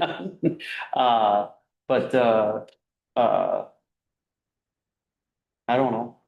Can we make it clear that the exception to the rule is to hire an auditor treasurer? Maybe mean, we'll have to wait 2 months before we get one, but. I was thinking, do we hire anybody in less than 2 months anyways? I mean, by the time they're on board, But- they're hired and But probably about that. the way I understand it, this means we couldn't even post it. Authorize. Authorize it. That's before posting. Yeah. Yes, it's, So I wanna make sure that if the work gets done, that we can authorize it, the backfill of the auditor treasurer at our next meeting, that we haven't hamstrung ourselves. Well, I would offer that you could do that as long as there was a majority of you who wanted to do that. Okay, Yes. yeah. And I just think this could warrant some more discussion. I mean, really, we could see what the ramifications are, Jackie. You know, I'm okay with withdrawing my motion if we have that understanding. Yeah. Policy wise, that's what we're gonna do till the end of the year. I think it might be helpful to get to the point where there was a clear understanding of what the policy would be going forward. So that if a position goes vacant tomorrow, that the recruitment of that position would not start for at least 2 months after the person left employment. Is that? Do we expect like an evaluation of something to happen in that gap, right? I would think It so. would probably happen on its own. Yeah, and so we have had a policy where if a position goes vacant and it's in the budget and the department head believes it should be filled, that the recruitment could start on that position. Right. So that's the policy that's changing. So if a position goes vacant tomorrow, there would not be the opportunity for an automatic backfill, that it would be vacant for at least 2 months, and then it would go to the personnel committee for consideration by the personnel committee and a recommendation to the county board as to a backfill or not. Getting a head shake from Roger, is that? Well, yeah, except for if it's the super important position, then that's going vacant. Then it can be argued that we can go against the rule. That's the nitty gritty of the fine details, you know? Well, I mean, But yes. and that's Right. up to the department head to come to the personnel committee and. Well, with this particular exception of the auditor, treasurer, right? My understanding, based on your earlier action, is the personnel committee is gonna have something for you on September 2nd. And as long as there's a majority of the board that wants to do something on September 2nd, you can move forward on that position. And the unknown's unknown. If something happens tomorrow where there's something that's important that comes, So here's how I envision this working out with the personnel committee. Somebody wants to bring something, the personnel committee would say, well, have we waited 2 months on this? And they'll say, yes, okay, well, then let's talk about it. Or if they say no, then they'll say, well, we can't talk about it unless you really feel this is really, really, really important. Then we can, And that's the process of how that gets here. Just another vetting.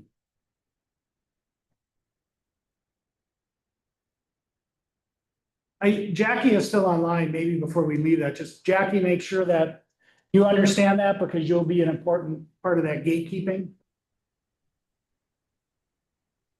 Yes, I do understand what has been said. Okay. One thing I don't understand, where are we on the super majority? Cause I missed some of it. No, That's gone by the wayside for now. That's not, That's gone back. Okay, that's the one, what if we only had 4 people here? Here's a strategy that I think it's fine. we need to have a discussion on. It's Is the bottom line is how much must have exceeded the weight limit. how much levy money are we willing to throw at the 2026 Right. budget? And so here's my first go around at it. We take Health and Human Services, that's 725,000 off the budget. We deal with that separately. We give a number to Becky that says, for instance, we'll give you 1.5% of our levy. You use $250,000 in your reserve funds and you cut the rest. Something like that. We take the 900 and how much is left. And we kind of do the same with that. We direct the staff that they have to come up with half of it in cuts or 2/3 of it in cuts, and we give the rest, we'll do the rest of the levy. I think that way we can keep our levy in that 3 to 4% range. Well, that's my math. I was running numbers and if you did it all in levy, that's a 7.16%. Yeah, we're not. I don't think anyone's We're not gonna- gonna, I'm not gonna go there, So, but I think, -3. I don't know, I look at those sheets that Kelly prepared and it seems like in that 3 to 4% range. Most of the people on that sheet could probably live with that. It's where our, a lot of years ago, when we passed some employee wage scale, I remember Kurt Rosso saying, well, it looks to me like for the rest of our life, we're gonna have to increase our levy by, I don't know if he said 2.5 or 3.5% just to pay for employees. So I don't know, that's kind of where I'm at. I don't know what anybody else thinks, but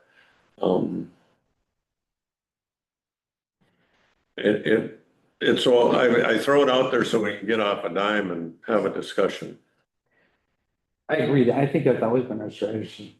Levy, some reserves, and then some. All 3. what was that, Matt? You said levy, reserves and cuts. Yeah. Yeah, you have to use all. There has to be some kind of, otherwise, if you just use levy, we get the same problem every year, because growth just keeps happening. And we can't, we work too hard to build up that reserve to just say, hey, Kelly, write out a check out of reserves. We're not gonna do that. Can we use some of it? I think so. Small. Percent of our levy, or, what is it? 227,000 roughly is a 1% levy increase. So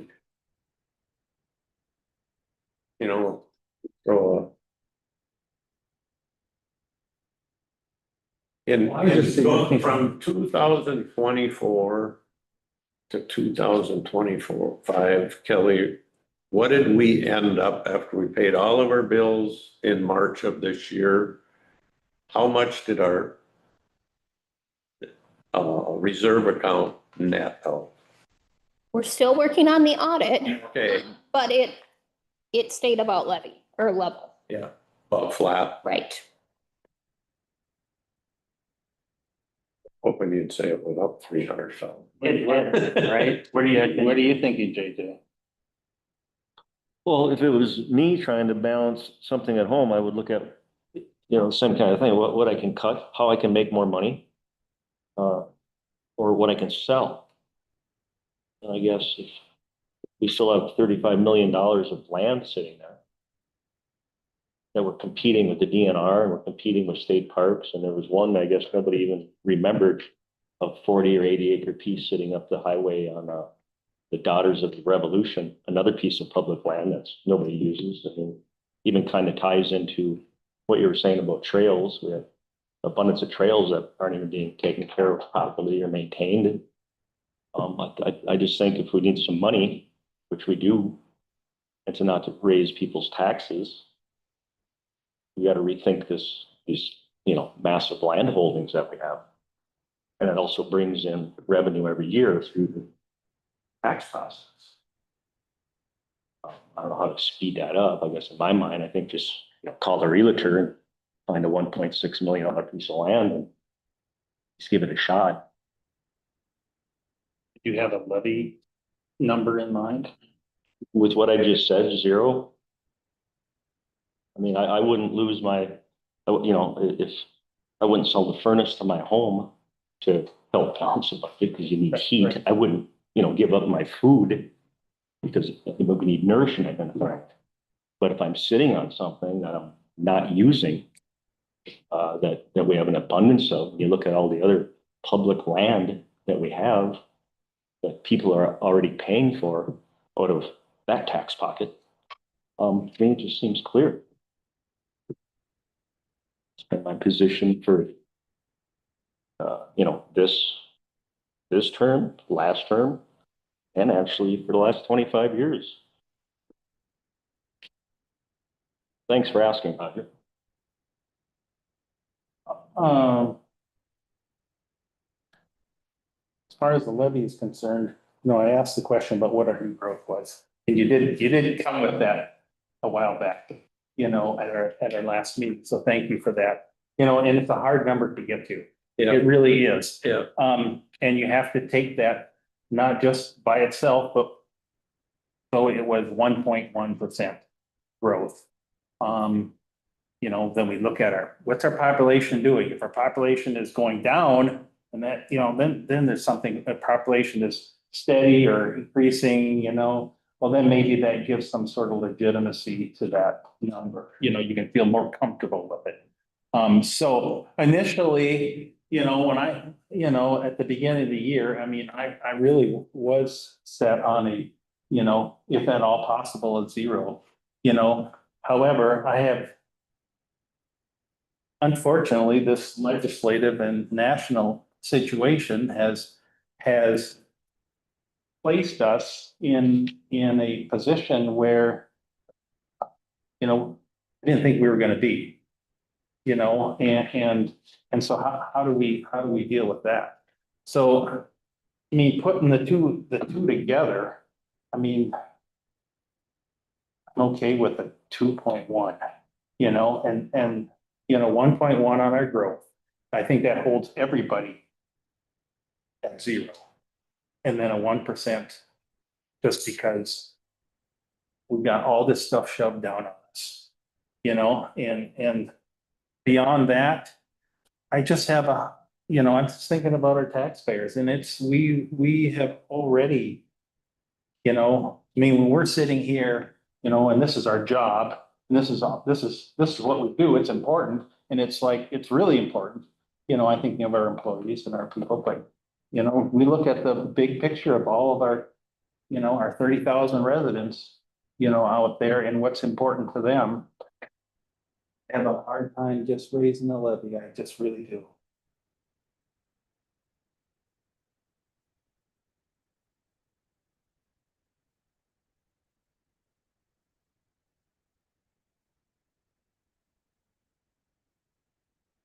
Did you find a little bit of snippets here and there where you think we have a lot of work to do, irregardless if it's a 0 or a 4%, there's And one-time monies will be great for this year, but that is not gonna solve the problem. No, that's why I really have trouble with spending reserve funds because that's really one time fund. Yeah, this is probably the last time you'll hear me say this. That $1 million of ARPA money last year. Yeah. Put us in a poor position this year because it was a huge amount of one-time monies and, yeah. As you look at that chart on that last page, the second line item down, non-departmental, Matt had called me on this and he said, well, what is that? And I said, that's the ARPA money that we don't have for the 2026 budget that we had in the 2025 budget, because that's what that is. So what I'm hearing is, okay, or what I'm gonna make up, decide, is that you would like to see a budget that reduces through cuts at least a third to a half of what's been presented. And I would, instead of lumping it in 1.6 million, I would like to see it divided between HHS and all the rest. Because I think HHS is it's a third of our employees. It's a differently funded mechanism than anybody else really. The highway might be close to it, but I think they have some different parameters to work with. So whatever that number is, maybe Becky will strangle me on the way home, but push you out on the freeway. maybe I get another ride. But I think that that's what I would like to see, and I'm only one person on the board, but that's what I would like to see, I think. I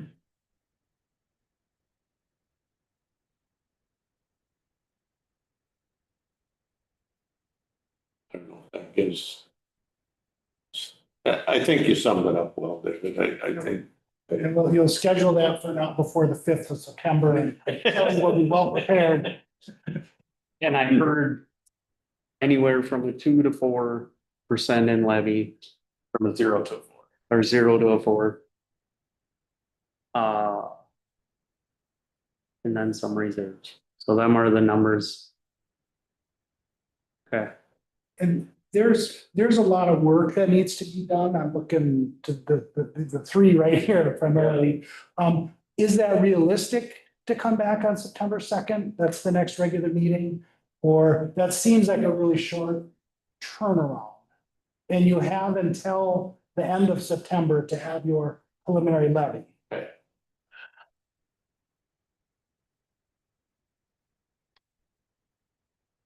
What do you think? I don't know. Right, that is a very short turnaround with everything else that we need to do in the next 2 weeks.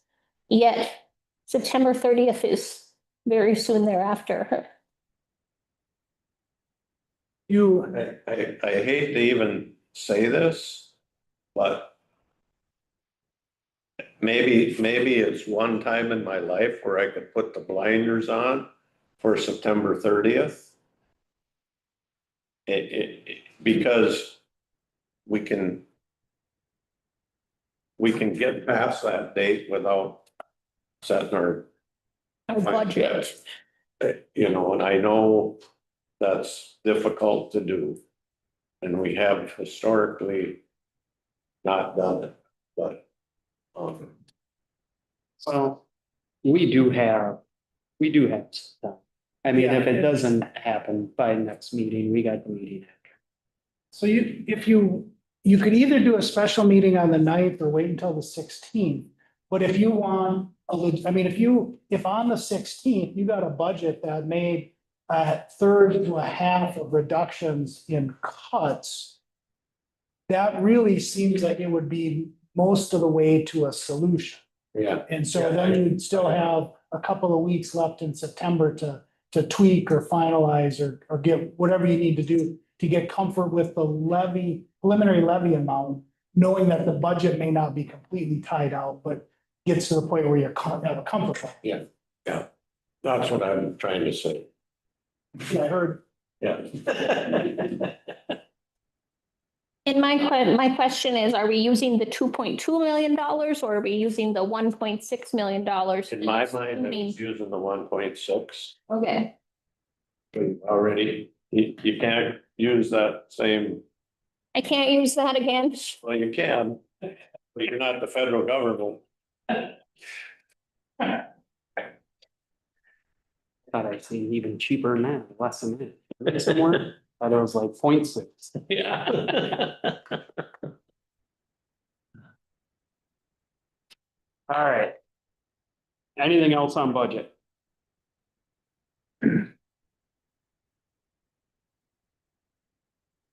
Thank you, Kelly. Thanks, Kelly. Thanks, Billy. Did you take my agenda? Probably I mixed everything all up. You got one? Okay. Maybe you took it. All right, commissioner updates. School district, PTCC and council meeting, I'll start. Yeah, we had a meeting, it was a pretty good meeting. Nathan Nelson was there. Steve Roger was there, a couple superintendents, school board members, Joe Mulford. I was at Pine Tech. We got a quick tour of their expansion. It's gonna be pretty nice when it's done. Hopefully, what did he say? He thought a week after they're starting school, they're hoping it was gonna be done. But we kind of hijacked, Kelly or Becky and her group was there, sorry. And we kind of hijacked Nathan. I'd say the county did. It was a little legislative update, but I think it was good and we can do that once in a while. Because I think the schools get a lot of the action sometimes, and I think this time it was time for us to get a little of the action. And Nathan was pretty good about being receptive to it, and yeah, I think that was kind of my take. You guys got anything mad? No, you did a cover of good. You got anything mad? Okay. Cookout on the Watchern Fund. You get there, Roger? I had a funeral that day. I didn't have I a told Mark I funeral. couldn't make it. I didn't have a funeral, but I had another appointment. East Central Solid Waste Commission. Yeah, our new director, John, is I think he's feeling comfortable in his job and things are moving along quite well. We've got the building in Cambridge that's we got a grant to build this building and a foundation that works out of St. Paul that works with underprivileged people. Is they pull stuff out of the garbage. It's a restore place, and then some of it needs a little fixing up, but they're selling stuff, and they're actually able to get enough money to pay this employee. It's their employee that's there, and so every item that he can pull out is one less ton of garbage that has to go in the landfill. So kind of a win-win for everybody. And then somebody from the community can go out there and get a new whatever, outdoor patio set or whatever. Anyway, that's coming along quite well. Okay. East Central Regional Library. I think I already talked about that. Okay. I think you beat her with a dead horse. Soil and water. I did not attend. Okay. Kettle, Upper St. Croix, one watershed, one plan. Yeah, we had our meeting, had a presentation by the Ryan Clark, who is the Minnesota Ag Water Quality Certificate Program Manager. Good guy. But, you know, it's interesting how that fits so good with the farms and the SWCDs and one watershed plant. The farms can get that stuff done pretty good. And then was before that presentation actually that we were having a discussion and I said, because we started going every other month. And then sometimes as we, and it's like, and I asked, well, this is a policy committee meeting, and I said, I see your spreadsheets like this, and just what's going out, but I don't see the projects. I don't know what's happening.